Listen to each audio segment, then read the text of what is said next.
Buen día, mi nombre es Daniel Fernando Chino Seda y en esta presentación voy a hablar del tema de calor y temperatura relativo a la actividad número 1 de física. Empezamos definiendo ambos conceptos. La temperatura es una magnitud física que expresa qué tan caliente o frío se encuentra una sustancia en relación con otra, es decir, se hace una comparación.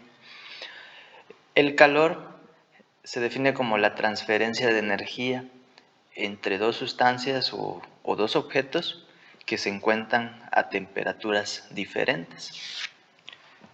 Aquí podemos ver, en sí la temperatura es la medición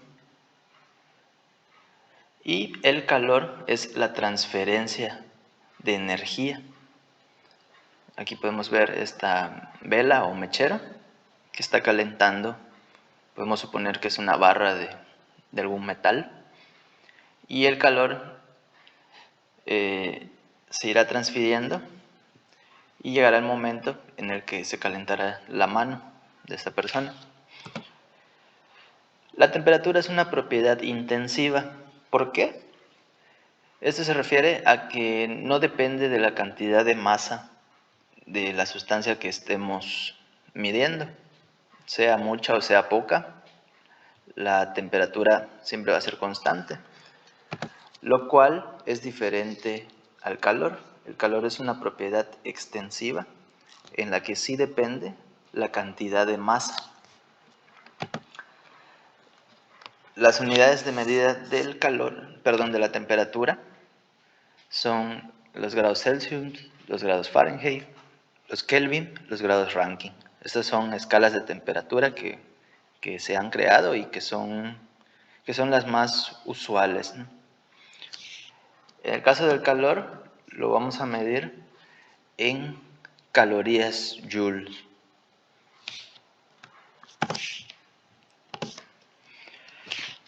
Para medir la temperatura y el calor, tenemos estos dos diferentes aparatos. La primera es el termómetro, nos va a ayudar a medir la temperatura. Es una escala graduada en la cual, dependiendo de qué tan frío o caliente se encuentre la sustancia,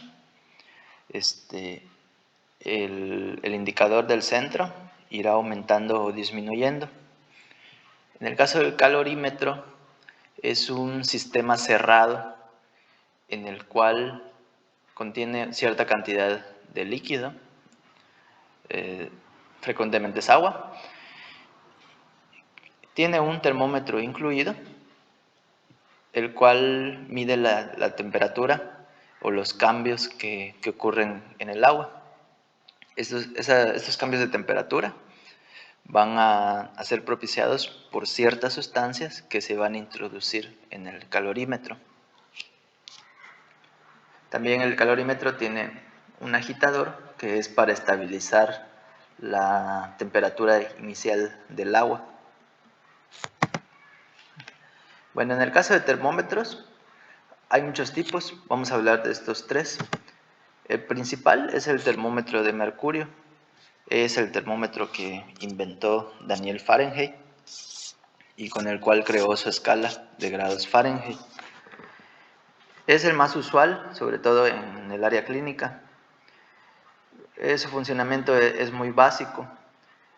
Tiene un bulbo del cual se le administra lo que es el calor y en su interior tiene un capilar de vidrio, el cual contiene mercurio. Entonces este mercurio es sensible a los cambios de temperatura y se dilata o se contrae. Al calentarse se dilata y hace que el mercurio se eleve por todo el capilar, marcando la temperatura a la que llegaría, ¿no? El siguiente termómetro es un termómetro de alcohol. Estos es lo mismo, tiene un capilar de vidrio, solamente que la sustancia utilizada es alcohol. Los usos para este termómetro son para indicar la temperatura ambiental. Y otro termómetro son los termómetros de gas. Estos termómetros, su funcionamiento es prácticamente igual que el de mercurio o de alcohol, solamente que en su interior se encuentra cierto gas. Los gases, al calentarse o enfriarse, se dilatan y se contraen. Aunque también hay termómetros de gas que varían su función. Algunos son a volumen constante de gas y otros son a presión constante de gas. Los usos y aplicaciones de estos tipos de termómetros son usos industriales en fábricas y en zonas industriales, ¿no? En el caso de los calorímetros, tenemos dos tipos. Un calorímetro, al que se denomina adiabático. Este calorímetro es principalmente para mezclas, cambios de calor en mezclas. Se le denomina adiabático porque, bueno, en sí la palabra significa que es un sistema sellado, no permite la transferencia de calor desde el interior de los reactivos hacia el exterior.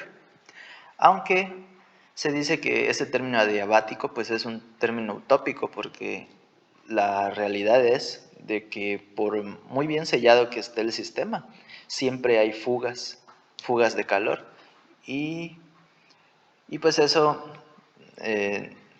no deja que haya una medición muy certera, aunque con los avances de la tecnología se van haciendo calorímetros cada vez más sofisticados y se procura que la pérdida de calor sea mínima. El otro tipo de calorímetro es denominado de bomba de oxígeno, o también le llaman de combustión. Este es principalmente para reacciones de combustión. Se le llama de bomba de oxígeno porque tiene una entrada que se conecta a un tanque de oxígeno, con lo cual se puede producir una reacción de combustión en cierto material. Tiene otra entrada, que es una entrada eléctrica. Se conecta a un alambre de cierto metal, con lo que se produce una chispa, y más el oxígeno puede producirse la combustión del material que se vaya a medir, ¿no? Y está conectado, aquí vemos, este es un termómetro digital que mide los cambios, las variaciones en la temperatura, y así se puede calcular el calor, ¿no? Calor ganado o el calor perdido. Ahora, hablando en sí de lo que es el calor específico, vamos a definirlo y a dar algunos ejemplos en la vida cotidiana. El calor específico se define como la cantidad de energía o calor necesaria para elevar la temperatura de alguna sustancia en una unidad de masa. Es decir, es simplemente los cambios de temperatura. El calor específico va a depender del elemento que se esté midiendo, ¿no? Pero ¿para qué nos sirve esto, o entender el concepto de calor específico? Bueno, tenemos muchas aplicaciones diarias, ¿no? Como por ejemplo, para enfriar nuestras bebidas. Metemos nuestras bebidas en el refrigerador. ¿Qué es lo que hacemos? Nuestra bebida se encuentra a una temperatura ambiente, ¿no? Digamos que en el día a día estamos en una ciudad donde estamos a 25 grados Celsius, ¿no? Es una temperatura ambiente agradable, pero si para una bebida, para que sea refrescante, ¿no?, necesitamos que llegue a lo mejor a unos 5 grados Celsius. Entonces utilizamos un refrigerador para hacer que nuestra bebida cambie de 25 grados Celsius a 5 grados Celsius, ¿no? Otro ejemplo puede ser el del café. A lo mejor a veces nos hacemos un café y queda muy caliente, ¿no? Quedará a unos 90 grados Celsius. Es una temperatura que nos quemaría la lengua, ¿no? Entonces, ese café, pues hay que dejarlo reposar un momento en lo que se logra estabilizar. El calor del café se va a transmitir al ambiente, ¿no? Y va a bajar su temperatura a una temperatura que sea agradable, ¿no? para nuestro paladar. Otro ejemplo de uso diario del calor específico es un sistema de aire acondicionado, ¿no? Cuando estamos en una habitación, sentimos pues calor, sentimos una temperatura alta y queremos una temperatura más agradable, pues encendemos nuestro clima, ¿no? ¿Qué es lo que hace nuestro clima? Por medio de un sistema de un gas refrigerante, ¿no? Y un sistema de tubos o serpentines, lo que hace es enfriar estos serpentines y ¿cómo se dice? Perdón. Circular el aire que está a cierta temperatura en el cuarto, circularlo por el sistema y hacer que salga a una temperatura más baja, ¿no? O sea, esa mezcla de gases que hay en el ambiente los enfría o más bien les retira el calor, ¿no? Ese calor lo transmite a la unidad exterior, que por lo general está en el techo de las casas, y lo transmite al medio ambiente, ¿no? Pero así enfría nuestra habitación. Ese es en el caso del calor específico. Ahora, el calor latente lo definimos como la energía o el calor que se necesita para que una sustancia cambie de fase. El ejemplo típico es el del agua, ¿no? Cuando tú calientas agua, llega a 100 grados Celsius y a partir de esos 100 grados Celsius se empieza a evaporar. Sin embargo, no incrementa su temperatura hasta que el agua logra evaporarse por completo, ¿no? Ejemplos que podemos dar en la vida diaria. Por ejemplo, estas maquinitas que son para fundir chocolate. El chocolate, pues viene en estado sólido y estas máquinas lo que hacen es calentar esta taza con la finalidad de fundirlo y mantienen una temperatura constante para que el chocolate no se vuelva a solidificar. Otro ejemplo es cuando se nos va la luz de nuestra casa. Entonces, si es de noche, algunas personas todavía acostumbran a tener velas en sus casas. Esas velas se encienden y la cera pues es el combustible.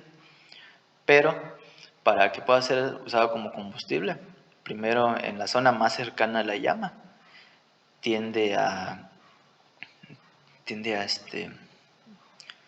solidificarse, se solidifica, se licúa,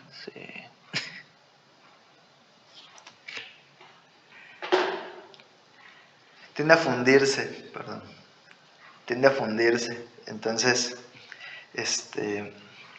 sí, la cera, que era sólida, sus diferentes componentes, con el calor de la llama se funde. Y otro ejemplo en el que